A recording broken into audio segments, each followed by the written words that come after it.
Welcome everyone, this is मन्नत official YouTube channel. National institute of technology recruitment rules की class पहले आप देख चुके हैं, जिसमें हमने आपको नॉन फैकल्टी पोस्ट के रिक्रूटमेंट रूल्स के बारे में बताया था। आज की क्लास में डिस्कस करने वाले हैं फैकल्टी के रिक्रूटमेंट रूल्स। क्योंकि आप अपना सिलेबस चेक करेंगे, सुपरिंटेंडेंट का जो फाइनल एग्जाम आपका कंडक्ट होना है, इसके अंदर recruitment rules for faculty and non faculty दोनों का ही सिलेबस है जो मैंशनड है। तो नॉन फैकल्टी का बेसिक आपकी पोस्टों का हम करवा चुके हैं। पूरे के पूरे आरआर की अगर आपको पीडीएफ चाहिए तो हमारे टेलीग्राम चैनल पर आपको मिल जाएगी। अगर आप कमेंट कर सकते हैं इस वीडियो के अंदर कि अगर आपको पीडीएफ चाहिए रिक्रूटमेंट रूल्स की, तो आप खुद भी पढ़ सकते हैं। तो फैकल्टी के देखो, बेसिकली आपको पता है मेजर 4 पोस्टें होती हैं। असिस्टेंट प्रोफेसर की 2 ग्रेड्स हैं, एसोसिएट प्रोफेसर आता है फिर एनआईटी के अंदर, एसोसिएट के बाद प्रोफेसर आता है, फिर सीनियर प्रोफेसर आता है, एचएजी ग्रेड जो होता है। तो 4 लगभग पोस्टें हैं। तो ये ही आपका फैकल्टी का कैडर है। बाकी रिसेंटली अगर हम तैयारी करेंगे इस चीज़ की, तो आरआर के अकॉर्डिंगली आप देख पाओगे। ठीक है। तो अभी assistant professor, associate professor and professor basically हम बात करने वाले हैं। तो अभी एप्लीकेशन देखोगे आप, एनआईटी जालंधर के अंदर फैकल्टी का रिक्रूटमेंट का नोटिफिकेशन आया हुआ है, जिसकी लास्ट डेट 27 फरवरी है। तो इससे लेटेस्ट हमारे पास कोई इन्फॉर्मेशन नहीं हो सकती आपको आरआर पढ़ाने के लिए। ठीक है बच्चों, देखो सबसे पहले आपके पेपर में जो चांस बन सकता है वो पे लेवल का चांस बन सकता है। किसका बनेगा? पे लेवल का बनेगा। पे लेवल का देखो, यहाँ पे ये पोस्टें लिखी हुई है। Assistant professor, assistant professor. तो असिस्टेंट प्रोफेसर के अंदर अगर ग्रेड 2 लिखा हुआ है, असिस्टेंट प्रोफेसर के अंदर अगर ग्रेड 2 लिखा हुआ है, तो ये पे लेवल 10 होता है। ठीक है। दूसरी पोस्ट होगी आपकी असिस्टेंट प्रोफेसर, ये आपका पे लेवल 12 होगा। इसको आप ग्रेड 1 कह सकते हो, पे लेवल 12 होगा। अब एम्स के अंदर और पीजीआई चंडीगढ़ जैसे इंस्टीट्यूट्स के अंदर आप देखोगे तो असिस्टेंट प्रोफेसर की जो पोस्ट है वो ही पे लेवल 12 से स्टार्ट होती है। लेकिन एनआईटी के अंदर क्या है, ग्रेड 2 और ग्रेड 1 में एक तरह से बाइफर्केशन है, और लेवल 10 और लेवल 12 यहाँ पे रखा गया है 7 सीपीसी के अकॉर्डिंगली। ठीक है। फिर आ जाता है आपका एसोसिएट प्रोफेसर। आपको जब हमने तैयारी कराई थी तो आपको बिल्कुल बताया था इसके बारे में, पे लेवल के बारे में। और पे लेवल से ज़्यादा पूछने के चांसेस आपके सब पेपर में होते हैं, या एज का पूछ सकते हैं आपसे। ठीक है। तो असिस्टेंट प्रोफेसर जो एसोसिएट प्रोफेसर है वो पे लेवल 13A2 होता है। कितना होता है पे लेवल? 13A2 पे लेवल होता है। ठीक है। और आगे हम चलेंगे, जो फोर्थ पे आएगा दैट इज प्रोफेसर। और प्रोफेसर का बच्चों आपको पता ही है, सबसे ज़्यादा जो पे लेवल है वो 14A होता है। इसके अंदर पे लेवल कितना होता है? 14A। ठीक है। ये आपका प्रोफेसर का पे लेवल होता है। ये बात क्लियर है आपको? अब इसके अंदर देखो इसेंशियल क्वालिफिकेशंस हम देख लेते हैं। डिपार्टमेंट वाइज होता है ये भी आपको पता है। तो एक क्लियर जो चीज है इसके अंदर क्या निकल के आती है, यहाँ पे लिख देते हैं हम इसेंशियल क्वालिफिकेशन। इसेंशियल क्वालिफिकेशन, तो प्लीज नोट करना आप इसेंशियल क्वालिफिकेशन क्या होती है इसके अंदर। सबसे पहले हर किसी में मैंडेटरी है UG and PG. UG and PG दोनों फर्स्ट क्लास होनी चाहिए, फर्स्ट डिवीजन, फर्स्ट डिवीजन, दोनों के दोनों फर्स्ट डिवीजन होना मैंडेटरी है। अब फील्ड वाइज आ जाएगा आपका। अगर मान लो इंजीनियरिंग डिपार्टमेंट से मांगते हैं, इंजीनियरिंग डिपार्टमेंट से अगर आपको असिस्टेंट प्रोफेसर है या कुछ है, तो देखो क्या चाहिए, फिर आपको यूजी पीजी इंजीनियरिंग में चाहिए, विद पीएचडी चाहिए, या इंटीग्रेटेड यूजी पीजी हो इंजीनियरिंग में फिर पीएचडी चाहिए। ठीक है।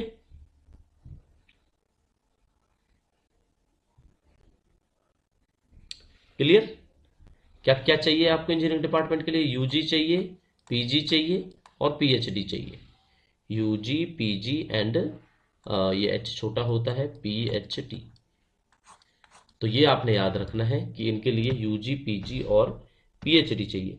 अगर फिजिक्स के डिपार्टमेंट के प्रोफेसर की बात करेंगे तो पीएचडी आपको बीएससी एमएससी के साथ में चाहिए, या इंटीग्रेटेड कोर्स हो बीएससी एमएससी का।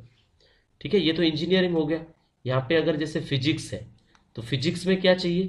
फिजिक्स में आपको बीएससी एमएससी और फिर क्या चाहिए? पीएचडी चाहिए। ये फिजिक्स का हो जाएगा। ह्यूमैनिटीज होता है जो बैचलर डिग्री है ह्यूमैनिटीज है या मैनेजमेंट है, तो फिर आपको बीबीए एमबीए चाहिए, बीबीए एमबीए पीएचडी चाहिए अगर ह्यूमैनिटीज आता है इसके अंदर तो। ठीक है, और 60% एग्रीगेट आपका होना चाहिए, ये भी क्लियरिटी है इसके अंदर। ठीक है बच्चों,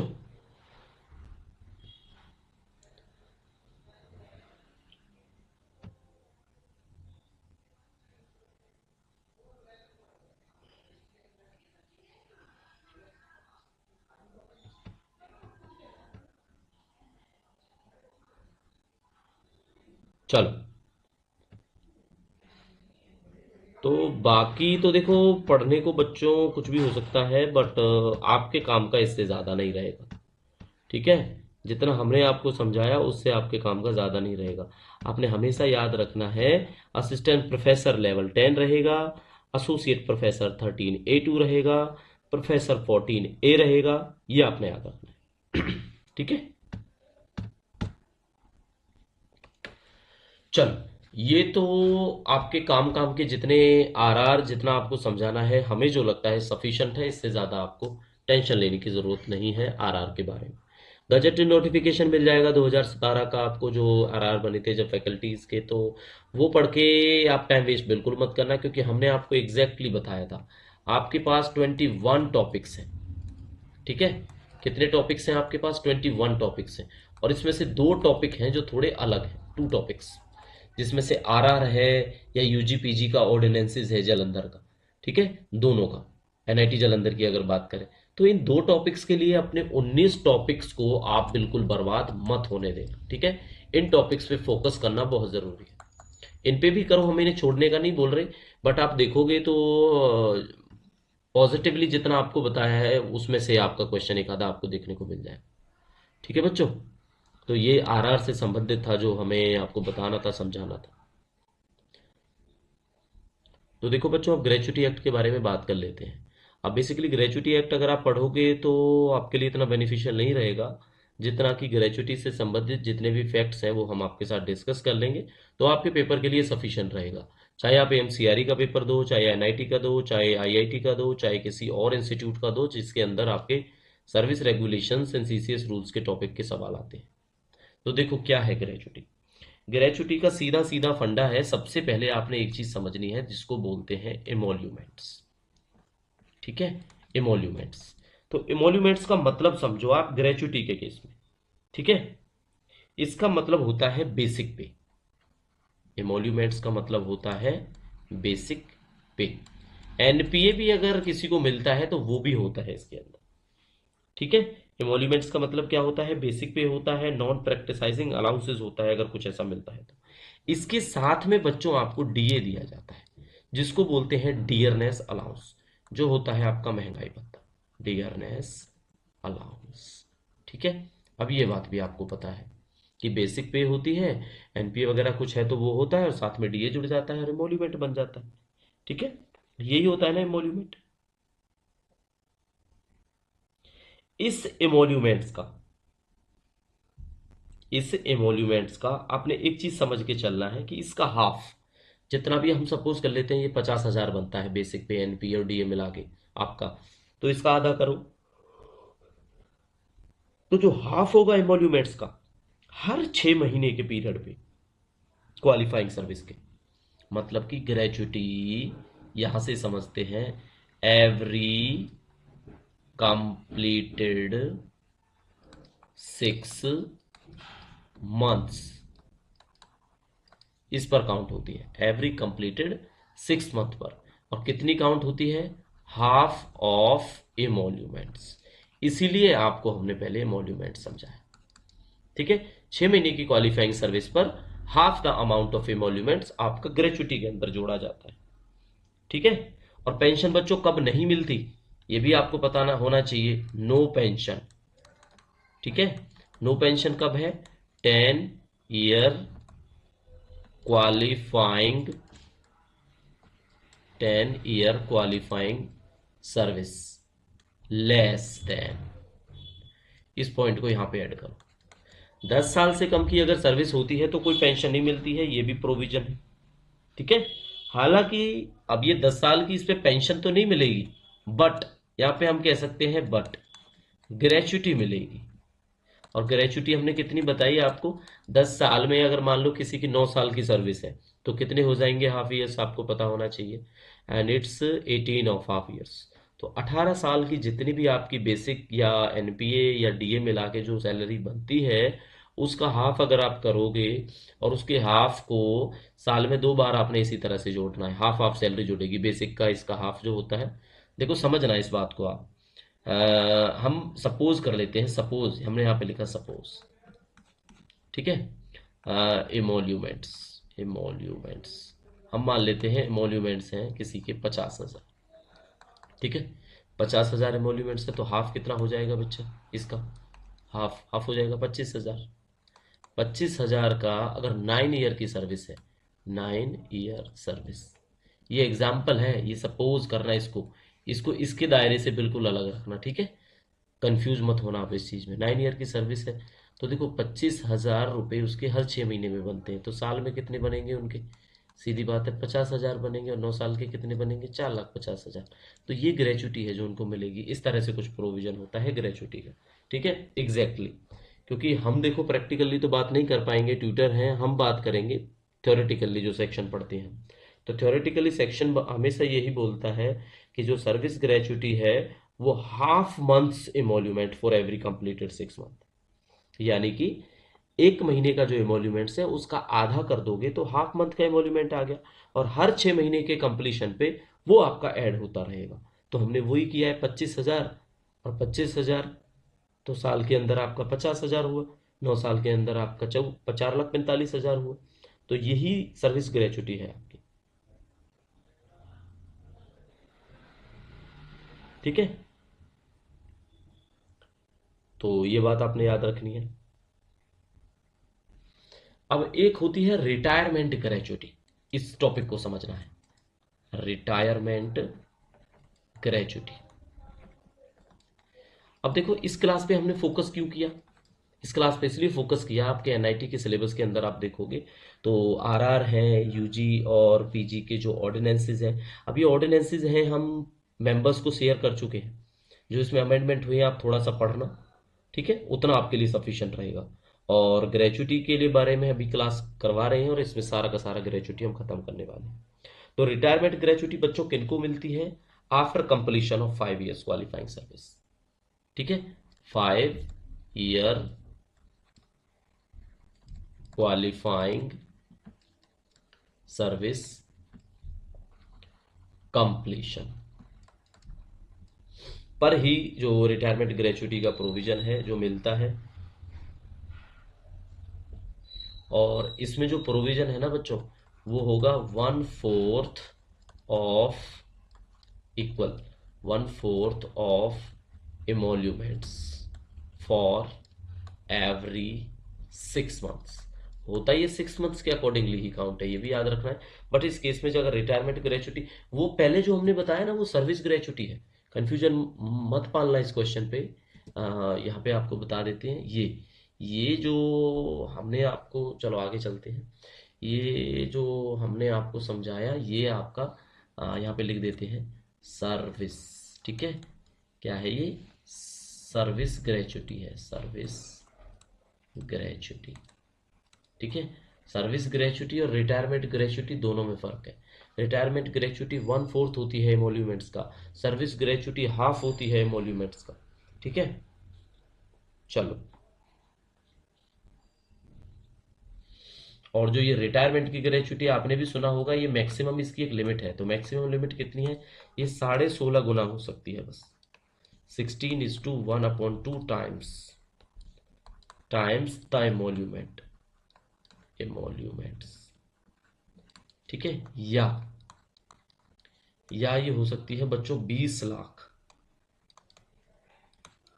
20 लाख, लेकिन 20 लाख है 1 जनवरी 2016 से, ठीक है। ये आप टिक करके जाओगे, लेकिन मन्नत ऑफिशियल यूट्यूब चैनल बात करता है अमेंडमेंट्स के साथ में, तो बच्चों ये नोट कर लेना, ये आपके नोट करने वाली चीज है। अब ये 25 लाख हो गई है, पुरानी क्लासों में भी हमने इसका डिस्कशन किया होगा। 25 लाख कब से हुआ है, 1/1/2024 से, ठीक है। ये भी बढ़ गई है 25%। तो अगर आप बात करोगे मैक्सिमम किसी को रिटायरमेंट ग्रेच्युटी कितनी मिल सकती है, कोई हो चाहे, 25 लाख। मिनिमम कितनी मिलेगी? 16.5 गुना उसके एमोल्यूमेंट्स का। ठीक है, तो इसमें तो नो डाउट, नो इशू, कोई ऐसी बड़ी बात नहीं है।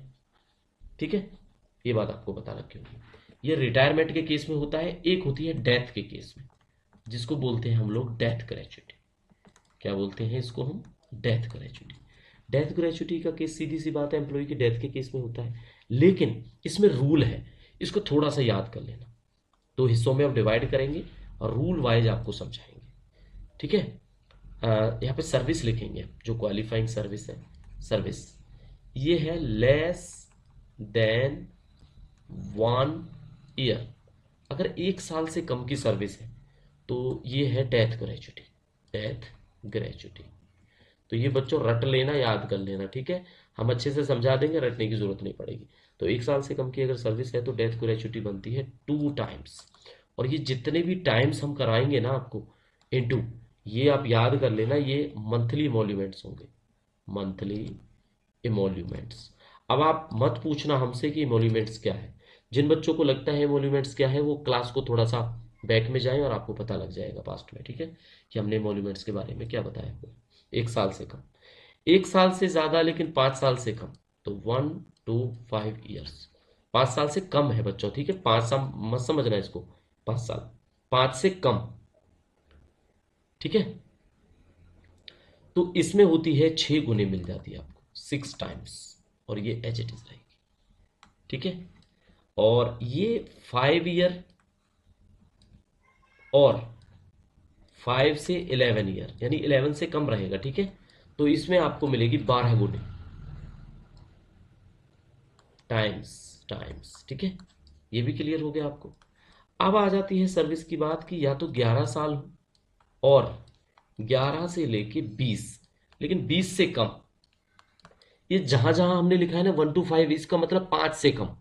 5 से 11 इसका मतलब 11 से कम, 5 से ज्यादा, 5 भी। 11 से 20 इसका मतलब 11 भी, 11 से ज्यादा भी, लेकिन 20 से कम। तो ये कितना हो जाएगा? 20 गुना हो जाएगा, 20 टाइम्स। क्लियर हो गया? अब देखो, इस बात को बिल्कुल को रिलेट मत करना। सर ने बोला था 16.5 गुना होती है बस एमोल्यूमेंट्स का, लेकिन वो रिटायरमेंट ग्रेच्युटी है मेरे बच्चों, डेथ ग्रेच्युटी नहीं है।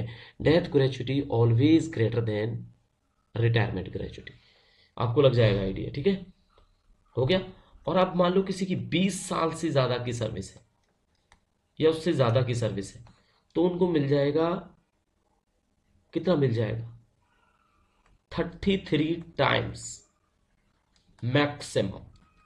इस पॉइंट पे याद रखना, या तो 33 टाइम्स मैक्सिमम, या जितना बनेगा। मान लो उनका 25 गुना बना, 25 गुना बना अगर उनका, तो 25 गुना मिलेगा।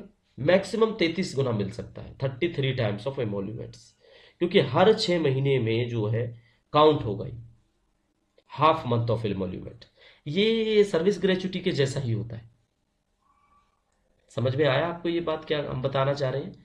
ये सर्विस ग्रेच्युटी के बराबर ही होता है, half of emoluments, half of emoluments for 6 month, 6 month period, subject to maximum 33 गुना। 33 गुने से ज्यादा नहीं हो सकता। ठीक है, चलो, अब एक क्वेश्चन आ जाता है जो हम आपसे पूछ लेते हैं कि एमोल्यूमेंट्स जो होते हैं, एमोल्यूमेंट्स इंक्लूड्स डीए और not while in case of death gratuity. Death gratuity के केस में एमोल्यूमेंट्स के अंदर डीए जुड़ता है या नहीं जुड़ता है? तो बिल्कुल जुड़ता है, यस, ये बात याद रखनी है। एमोल्यूमेंट्स में डीए भी होता है जिस दिन डेथ होती है। ठीक है, ये होगा age on date of death. ठीक है, इतना आपने याद रखना है इसके अंदर। क्लियर हो गया? राउंडिंग ऑफ में क्या है? नेक्स्ट हायर रुपीज में जो भी आपकी ग्रेच्युटी बनेगी उसका राउंडिंग ऑफ अगर पूछा जाए, राउंडिंग ऑफ ग्रेच्युटी, तो बच्चों राउंडिंग ऑफ ग्रेच्युटी होता है next higher rupees. Next higher rupees, मान लें किसी की ग्रेचुटी बनी 5,03,200 रुपये 25 पैसे, तो वो 25 पैसे का 200 की जगह 201 रुपये हो जाएगा। ठीक है, ये भी बताने की बात नहीं है, फिर भी आपको बताया हमने। ये तो केस है ओल्ड पेंशन स्कीम वालों का। ठीक है, अब बात करेंगे एनपीएस के दायरे में जो आते हैं, तो उनको कोई ग्रेचुटी से लेना देना होता है या नहीं लेना देना होता है? तो बिल्कुल लेना देना होता है, यस। लेकिन उनको जो ग्रेचुटी मिलेंगी वो कौन कौन सी मिलेंगी याद करो। ठीक है, उनको एक तो रिटायरमेंट ग्रेचुटी का बेनिफिट मिलेगा, रिटायरमेंट ग्रेचुटी। ठीक है, एक तो रिटायरमेंट ग्रेचुटी और दूसरा है डेथ ग्रेचुटी। रिटायरमेंट ग्रेचुटी और डेथ ग्रेचुटी। ठीक है, ये भी आपको क्लियर हो गया। तो ये प्रोविजन एनपीएस के अंदर हम पढ़ते हैं रूल 22 के अंदर। रूल 22 में हम ये पढ़ते हैं कि ग्रेचुटी का क्या केस है भाई, कब मिलेगा कब नहीं मिलेगा। ठीक है, चलो ये आपको बताया।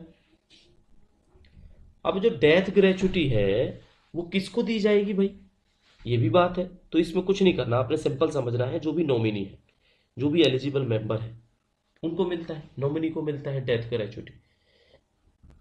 चलो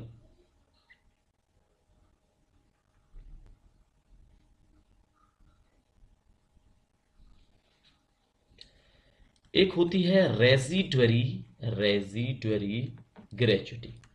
ये क्या होती है, इसके बारे में भी थोड़ा सा समझते हुए चलो। रेजिडरी ग्रेचुटी, जब कोई एम्प्लॉय 5 साल की सर्विस के दौरान डेथ हो जाती है उसकी, आफ्टर रिटायरमेंट, रिटायरमेंट के बाद, तो इसका मतलब होता है death after retirement. Death after retirement, but with in 5 years. 60 साल में रिटायरमेंट हुई और 65 साल से पहले उनकी डेथ हो जाती है।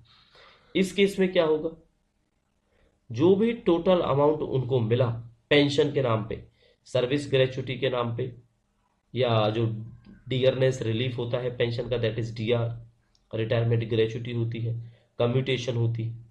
ठीक है, जो भी अमाउंट उनको मिला उससे 12 गुना इमोल्यूमेंट्स का, जो उन्होंने रिटायरमेंट के टाइम पे ड्रॉ किया था। ठीक है, जितना भी सारी चीजें हैं उसमें से 12 गुना इमोल्यूमेंट्स रिटायरमेंट के टाइम पे जितना उनको मिला वो आप माइनस कर दो, तो वो चीज उनके नॉमिनी को दे दी जाती है। इसको रेजिडुअरी ग्रेचुटी बोलते हैं। दोबारा से समझाते हैं, समझ जाना आप इस बात को कि इसका क्या मतलब है। ठीक है, यहां पे जो भी उसको टोटल मिला, टोटल अमाउंट हम ऐसे लिख देते हैं, total amount on retirement, retirement, इसमें से माइनस कर लो 12 टाइम्स इमोल्यूमेंट्स। और ये जो इमोल्यूमेंट्स हैं, ये वो इमोल्यूमेंट्स हैं जो उनको रिटायरमेंट के टाइम पे मिलती थी सैलरी, उसका 12 गुना। फोकस करो इस बात पे। ठीक है, टोटल अमाउंट जो उनको रिटायरमेंट में मिला है उसमें से 12 टाइम्स के इमोल्यूमेंट्स, यहां पे लिख देता हूं, at the retirement, RETD time, उसको माइनस कर दो। वो जो चीज निकल के आएगी उसको बोलेंगे हम रेजिडुअरी ग्रेचुटी।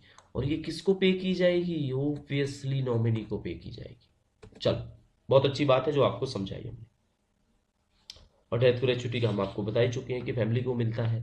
नॉमिनेशन को भी बता चुके हैं कि नॉमिनेशन एक से ज्यादा पर्सन का भी हो सकता है। ये मत सोच के चलना कि नॉमिनेशन एक ही आदमी का होगा। ठीक है, अगर उसकी फैमिली है तो नॉमिनेशन होगा, अगर कोई फैमिली नहीं है उसकी तो उसका जो नॉमिनेशन है वो ऑटोमेटिकली इनवैलिड हो जाता है। ठीक है, ऑटोमेटिकली इनवैलिड हो जाता है। चलो, फैमिली से भी बताना पड़ेगा क्या आपको, फैमिली का मतलब भी इसके अंदर। फैमिली में देखो, सबसे पहले यहां पे लिख लेते हैं बच्चों, फैमिली। फैमिली अगर आपसे कोई पूछे तो सबसे पहले आ जाते हैं वाइफ, या किसी की वाइफ्स भी हैं तो पहले तो ये आ जाते हैं। ठीक है, फैमिली के अंदर हस्बैंड आ जाता है, सन आ जाता है, स्टेप सन आ जाता है, अडॉप्टेड सन आ जाता है, मैरिड डॉटर आ जाती है, विडोड या डाइवोर्स डॉटर आ जाती है जो उन पर डिपेंडेंट है, फादर आ जाता है जिन्होंने जो अडॉप्टिव पेरेंट भी होते हैं वो भी, मदर आ जाती है चाहे वो अडॉप्टिव पेरेंट हो, अनमैरिड सिस्टर्स आ जाती हैं इंक्लूडिंग स्टेप सिस्टर्स।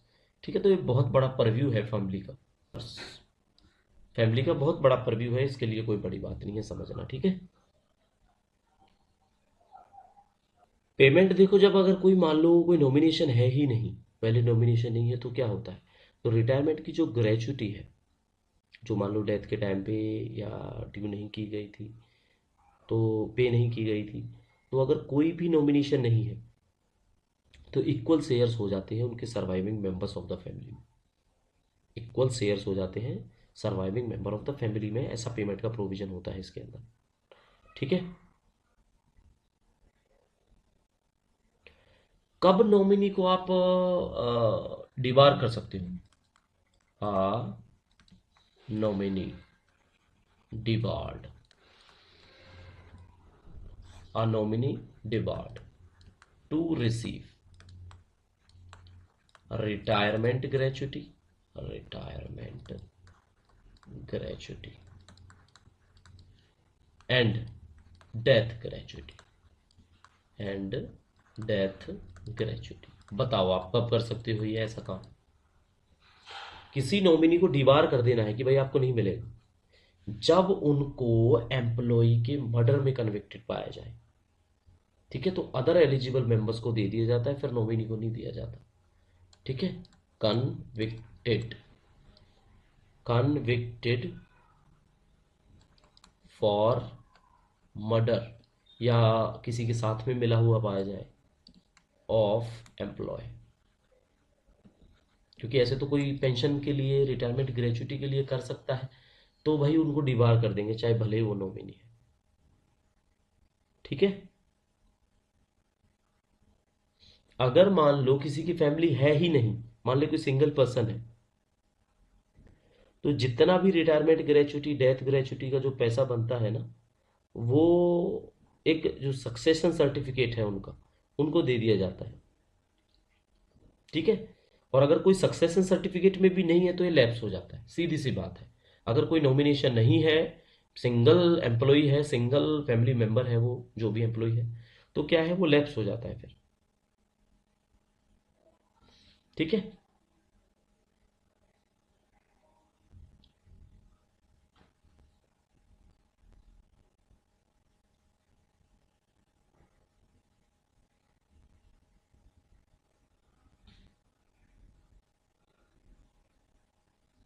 चलो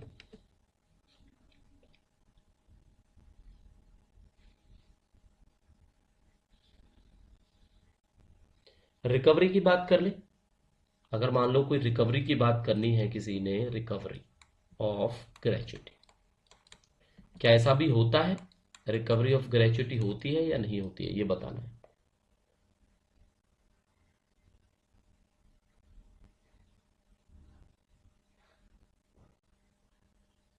कर सकते हैं बिल्कुल, गवर्नमेंट की कोई ऐसी रिकवरी बनती है तो ग्रेच्युटी में से रिकवरी कर सकते हैं। ठीक है, चलो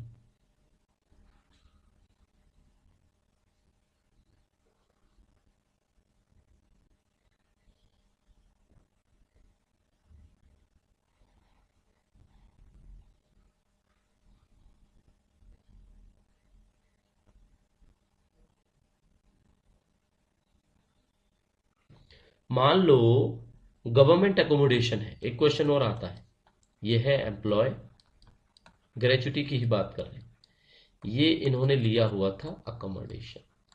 क्या लिया हुआ था? अकोमोडेशन लिया हुआ था। तो जब रिटायरमेंट के टाइम पर ना इनकी 10% ग्रेच्युटी विदहोल्ड कर ली जाती है। ग्रेच्युटी विदहोल्ड किस लिए विदहोल्ड कर ली जाती है? भाई हो सकता है उन्होंने जो मकान लिया है उसमें कुछ पेंडिंग रसीदें हों उनकी, कोई उनका ड्यू रहता हो, कोई लाइसेंस फीस आउटस्टैंडिंग रहती हो, तो उसमें से एडजस्टमेंट के बाद में दी जाती है। ठीक है, फिर एम्प्लॉय को क्या प्रोड्यूस करना होता है? एनडीसी, नो डिमांड सर्टिफिकेट बोलते हैं इसको, नो डिमांड सर्टिफिकेट। और ये कहाँ से मिलता है? डायरेक्टरेट ऑफ स्टेट से मिलता है सर्टिफिकेट। जो जो इनको मकान देते हैं, गवर्नमेंट एकोमोडेशन देते हैं, उनसे मिलता है। ठीक है, चलो इनकम टैक्स के पॉइंट से बात करें, ये भी डायरेक्ट क्वेश्चन है। इनकम टैक्स, इनकम टैक्स जो भी आपकी डेथ ग्रेचुटी है, क्या इस पर इनकम टैक्स लगेगा? तो हमारी तरफ से, आपकी तरफ से जवाब है नहीं लगेगा। फिर हमारा दूसरा क्वेश्चन आ जाएगा, इनकम टैक्स किस पर लगने की बात करेंगे? अब हम रिटायरमेंट ग्रेचुटी पे पूछ लेंगे आपसे कि भाई इस पे तो लग जाएगा शायद, तो बच्चों इस पर भी नहीं लगेगा। दोनों चीजें आपके आईटी का जो सेक्शन है ना इनकम टैक्स का, सेक्शन 10, 10 के 10, इसका भी 1, इसके अंदर ये चीज मेंशन है कि इस पर कोई टैक्स नहीं लगेगा। ठीक है, चलो इतना सफिशिएंट रहेगा ग्रेचुटी के लिए। तो रिवीजन अगर करना है तो क्लास को फटाक से डबल की स्पीड पे दोबारा से देख लो आप। ठीक है, तो ग्रेचुटी का बच्चों हम आपको करा चुके हैं। चलो बाकी कल क्या करना है आपने, सबसे पहले स्किल टेस्ट आप अच्छे से दो।